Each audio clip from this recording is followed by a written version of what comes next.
आपके बीच में आने का जो उद्देश्य है वो बड़ा स्वाभाविक सा है। पन्ना प्रमुख सम्मेलन है और हिसार लोकसभा के क्षेत्र में है। हमारे करीब करीब अब सारे पन्ना प्रमुख सम्मेलन हो चुके हैं, सिर्फ 2 बचे हैं। और जिस प्रकार से ये सारे सम्मेलन हुए हैं, जिस प्रकार से हमारे कार्यकर्ता और नेतागण इसके अंदर आए हैं और जिस जोश और उत्साह के साथ इसमें भागीदारी की है, हमें कोई शक नहीं है कि जो 2024 की जो लड़ाई है, चाहे वो लोकसभा की हो या असेंबली की हो, उसमें अब हम औरों से शुरू होने से पहले ही कई मील आगे निकल चुके हैं। और वो एक बड़ी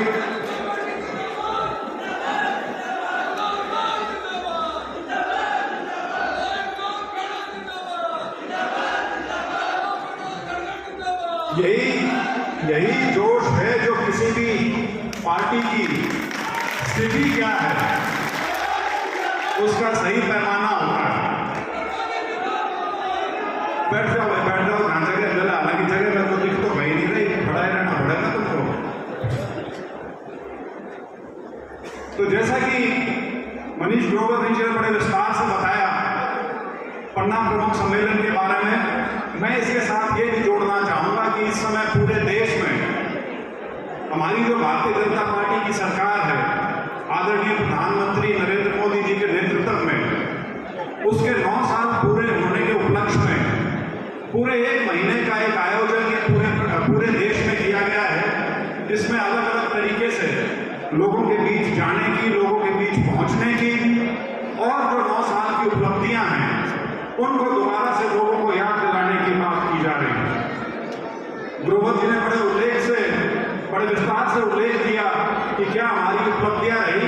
मैं उसमें ज्यादा विस्तार से नहीं जाऊंगा, सिर्फ 3 बिंदुओं के ऊपर थोड़ा थोड़ा आपके बीच में कहना चाहूंगा, क्योंकि आप ही वो लोग हैं जो पार्टी का नाम और पार्टी का काम जो पार्टी ने पिछले 9 सालों में किया है उसको आप अपने क्षेत्र में, अपने पन्ना में, अपने गांव में, अपने कस्बे में लेकर जाएंगे। और जो प्रचार और प्रसार कोई कार्यकर्ता कर सकता है वो सोशल मीडिया के माध्यम से नहीं हो सकता। सोशल मीडिया की पहुंच बहुत होती है, लेकिन उसकी यादाश्त बहुत छोटी होती है। जो आपने 2 घंटे पहले भी पढ़ा हो, आप शायद उसको अब तक भूल चुके होते हो। लेकिन जो एक व्यक्ति आंख में आंख डाल के बात करके जो किसी बात की पैरवी करता है, वो सही मायने में वो चीज है जो लोगों के दिमाग में असर छोड़ती है। तो मैं आपसे सिर्फ 2-3 चीजें जो साझा करना चाहूंगा वो ये कि उपलब्धियां बहुत है, भरमार है, उसके आप कई पन्नों की फहरिस्त बढ़ा सकते हो, लेकिन सबसे बड़ी उपलब्धि खासतौर पर जो पिछले 3-4 साल की यदि मैं बात करूंगा, क्योंकि ये 3-4 साल का जो समय था ये पूरी दुनिया के लिए बड़ा विकट समय था।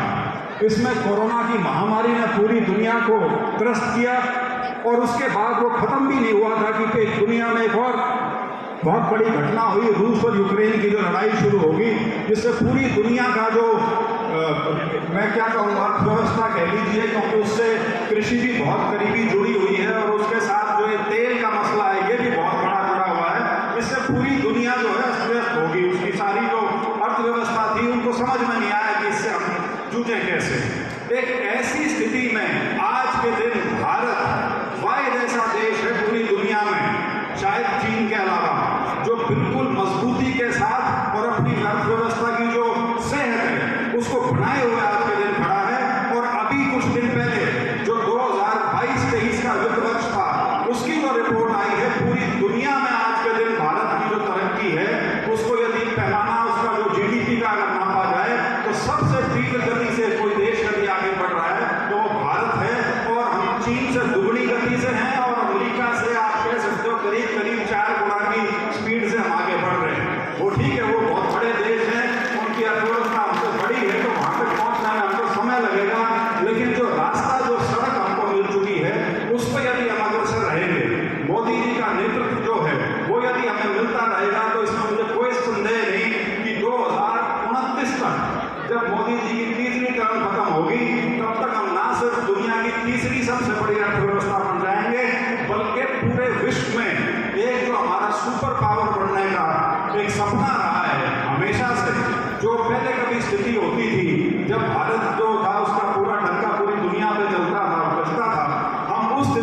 इंफ्रास्ट्रक्चर से मेरा तात्पर्य सिर्फ सड़कों से नहीं है।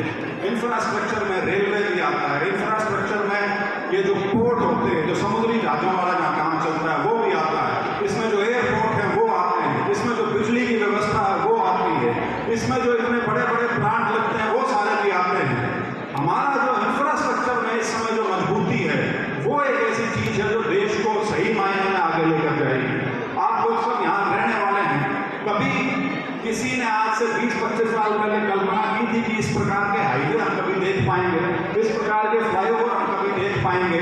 एक बार 1982 में एशियन गेम्स हुए थे दिल्ली में, तब सुने थे फ्लाईओवर क्या होते हैं, वो 2-4 बने थे, लेकिन सही मायने में पूरे देश में यदि कोई तरक्की हुई है तो वो इस पिछले 9 साल में विशेष तौर पर जो उसकी गति रही है वो अपने आप में अभूतपूर्व है। दुनिया में एक अजूबा इसको माना जाता है और ये हमारी बहुत बड़ी उपलब्धि है। यही कारण है कि हमारी सारी अर्थव्यवस्था जो है वो आज के दिन ठीक है। और एक और चीज मैं कहना चाहूंगा, यहाँ बहुत से किसान भाई हैं, आपको निजी तौर पे शायद ये चीज का एहसास ना होता हो, लेकिन इस आर्थिक तरक्की में जो सबसे बड़ी बुनियाद दी गई है वो कृषि द्वारा दी गई है। और पिछले साल भी जब पूरी दुनिया में कृषि का संकट था, भारत की जो कृषि है वो 4% से ऊपर से ग्रो की है, जो कि अपने आप में एक बहुत बड़ी उपलब्धि है। और जो हमारी अर्थव्यवस्था में एक स्थायित्व हमें जो मिला हुआ है, जो हम बाकी चीजें जो कर सकते हैं वो सारा उस वजह से है क्योंकि जो बेस हमें कृषि ने दिया है वो इतना मजबूत है कि हम दूसरी चीजों की तरफ आज देख सकें। और इस सारी उपलब्धि की तो मैं यदि पराकाष्ठा की बात करूं वो क्या है, वो अभी जो 3 दिन का दौरा प्रधानमंत्री जी का जो अमेरिका में था वो इस चीज की तस्दीक करता है कि भारत का आज के दिन दुनिया में स्टेटस क्या है। पहले प्रधानमंत्री बने हैं वो जिनको अमेरिका की जो जॉइंट सिटिंग होती है, उनकी जो पार्लियामेंट है उसमें 2 बार बोलने का उन्होंने सम्मान दिया। और ना सिर्फ ये सम्मान दिया, उसके अलावा जो समझौते हुए हैं वो समझौते अपने आप में अभूतपूर्व हैं। अमेरिका ने कभी भी 2-4 ये जो पश्चिम के देश हैं उनको छोड़ के कभी उन्होंने किसी देश को अपनी हाई टेक्नोलॉजी जिसको कहते हैं कभी किसी को नहीं दी। पहली बार है कि वो हिंदुस्तान को ना सिर्फ इंडस्ट्री के लिए टेक्नोलॉजी देंगे बल्कि जो हमारी जो डिफेंस है, हमारी जो सेनाएं हैं, हमारी खास तौर पर जो वायु सेना है उसमें जो हवाई जहाज इस्तेमाल होते हैं उसके लिए जो सबसे मुश्किल काम है उसका इंजन बनाना। हम सिर्फ उनसे इंजन खरीद नहीं रहे, वो इंजन भारत में बनेंगे जिसके लिए टेक्नोलॉजी जो है वो अमेरिका हमको देगा।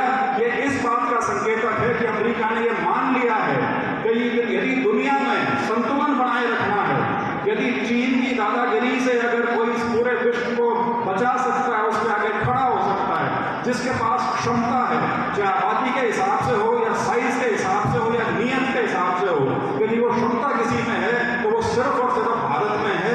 और मेरा पूरा विश्वास है कि आने वाले समय में ये जो चीजें हैं ये ऐसी तीव्र गति से बढ़ेंगी कि हम खुद हैरान हो जाएंगे कि ये चीजें पहले क्यों नहीं हो पाती थी। तो ये मोदी जी का और उनकी सरकार जिस प्रकार से उन्होंने चलाई है उसका नतीजा है।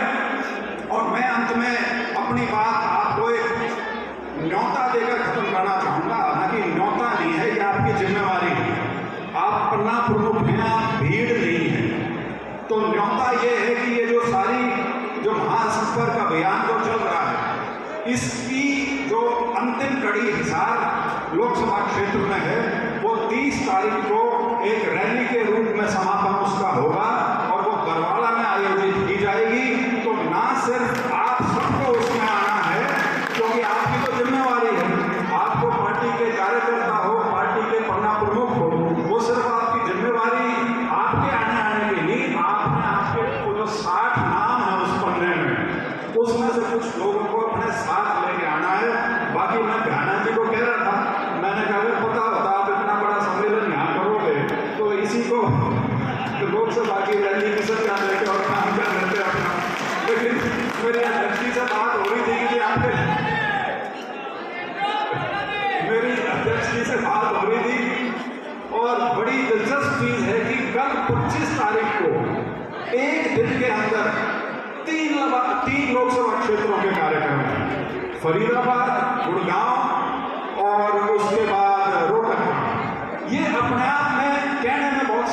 लगती होगी, लेकिन लोकसभा स्तर पे एक दिन में 3 जगह रैलियां करना, ये सपने में भी कोई नहीं सोच सकता था। तो ये भी कह रहे थे कि एक समय ऐसा था जब महीने में एक नहीं हुआ करती है, एक दिन में 3 होने लग रही है। तो ये पार्टी की जो स्थिति है और पार्टी की जो शक्ति है, और शक्ति जो आप लोगों से आती है, ये उसका संकेत है। तो मैं एक बार पुनः आप सबको उस रैली के लिए आमंत्रित करता हूं। वो रैली लोकसभा सांसद की नहीं है, वो लोकसभा की रैली है। तो उसमें आप सबकी भागीदारी होना बहुत आवश्यक है और अनिवार्य मैं कहूँगा वो है। तो इन्हीं शब्दों के साथ आपको बहुत बहुत बधाई, दयानंद जी को बहुत बहुत बधाई, उनके साथ उनकी पूरी टीम जिसने इतना इसको बड़े सुनियोजित ढंग से जो इसका आयोजन किया है, उसके लिए बहुत बहुत बधाई। और हम सब का आभार कि आज हमारे बीच में हमारे प्रदेश अध्यक्ष इस आयोजन के लिए आए, और जिस प्रकार से वो करीब करीब सभी पन्ना सम्मेलनों में जाने का प्रयास कर रहे हैं और ज्यादातर में पहुंच भी रहे हैं, मैं उनको बधाई देता हूँ कि सुबह से लेकर और रात तक वो निरंतर कभी के कार्यक्रम हमारे पास आते रहते हैं। तो बिल्कुल अथक तरीके से अपना प्रयास पार्टी को मजबूत करने के लिए और आने वाली जो चुनौतियां हैं उससे मुकाबला करने के लिए जिस प्रकार से वो ले जा रहे हैं,